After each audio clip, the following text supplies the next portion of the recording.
Hi hello வணக்கம் மக்களே, எல்லோரும் எப்படி இருக்கீங்க? நான் உங்கள் தினேஷ். நம்ம இப்போ எங்கே இருக்கோம்னு பார்த்தீங்கன்னா அமெரிக்காவில் தாங்க இருக்கோம். அமெரிக்காவில் லாஸ் ஏஞ்சலஸ்ன்னு சொல்லக்கூடிய ஒரு இடத்துல சில்வர் சீன்னு சொல்லக்கூடிய ஒரு ஷிப்பில் வந்து பார்த்திங்கன்னா நான் வந்து ஷெஃபாக வந்து ஒர்க் பண்ணுறேங்க. என்னுடைய டியூட்டிஸ் என்னென்னு பார்த்தீங்கன்னா ஆர்ட் கஃபேன்னு சொல்லக்கூடிய ஒரு டிபார்ட்மெண்ட்டில் நான் வந்து ஒர்க் பண்ணுறேங்க. நான் வந்து பார்த்திங்கன்னா அசிஸ்டன்ட் குக் ஷெஃபாக வந்து நான் வந்து இந்த ஷிப்பில் இருக்கேங்க. ஸோ இதுதான் வந்து மெயின் கேலி. ஸோ மெயின் கேலியில் மெயின் கிச்சன் சொல்லுவாங்க. ஸோ பார்த்திங்கன்னா எப்போவுமே வந்து ஷிப்பில் கிச்சன் வந்து எப்போவுமே பிஸியாகவே இருக்குங்க. எனக்கு கிடைச்சது வந்து ஒரு நல்ல ஒரு டிபார்ட்மெண்ட்டுங்க. நான் வந்து ரொம்பலாம் எனக்கு ஒர்க் கிடையாது, ஒரு மீடியமான ஒர்க்கு தான். லைக் நான் வந்து சாண்ட்விச்சஸ்ஸு, ஃப்ரூட்ஸ் ஸ்டார்ட்டர்ஸு, ஸோ இந்த மாதிரி ஒரு கிளாஸிங்ஸு, இந்த மாதிரி தான் என்னுடைய ஒர்க்கு. ஸோ அது மட்டும் இல்லாமல் நான் பண்ண டிஷ்ஷஸ்லாம் நான் உங்களுக்கு எடுத்து போட்டிருக்கேன். ஸோ நான் வந்து ஒரு சில டிஷ்ஷஸ் எனக்கு தெரியலன்னா நான் அதுக்கு எனக்கு புக்லெட் கொடுத்துருப்பாங்க, அதை பார்த்து நான் பண்ணிவிடுவேன். ஸோ மார்னிங் நான் எப்போவுமே ஜிம்முக்கு போவேங்க.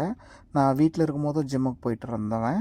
ஸோ அதனால் இங்கே வந்தோடனே நான் டெய்லியும் வந்து ஏர்லி மார்னிங் நான் எழுந்து வேக்கப் ஆகிட்டோடனே நான் ஜிம்முக்கு போவேன். இதெல்லாம் வந்து பார்த்திங்கன்னா நானே பண்ண கிளாஸிங்ஸ் தான் இது எல்லாமே.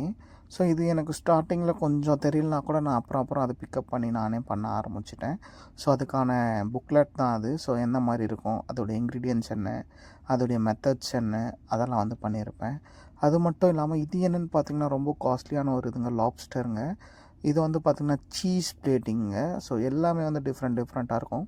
இது வந்து பார்த்திங்கன்னா க்ரூ கேலினா ஸ்டாஃப் சாப்பிட்ற இடம் தாங்க க்ரூ கேலி. ஸோ இதுக்கப்புறம் பார்த்திங்கன்னா இது வந்து என்னுடைய போஸ்டிங் போட்ட ஒரு கார்டு இது கொடுப்பாங்க. இது வந்து என்னுடைய மார்னிங் பிரேக்ஃபாஸ்ட்டுங்க. Like sausages, salamis, like one apple juice, இந்த மாதிரி தான் நான் மேக்ஸிமம் எடுத்துப்பேன். ஸோ நான் வந்து இது வந்து பிரேக்ஃபாஸ்ட் அந்த மாதிரி எடுத்தேன்னா லஞ்ச் கொஞ்சம் மீடியமாக எடுப்பேன். ஸோ இந்த மாதிரி தான் என்னுடைய இது வந்து டெய்லி ரொட்டீன் நான் இது பண்ணிகிட்ருக்கேன். ஷிப்பு உள்ளே வந்து பார்த்திங்கன்னா ஸோ இந்த மாதிரி தான் இருக்கும். நான் ஜஸ்ட் ஒரு வீடியோவை எடுத்து உங்களுக்கு போட்டிருக்கேன். கண்டிப்பாக வீடியோவை பாருங்கள். Tata, bye bye.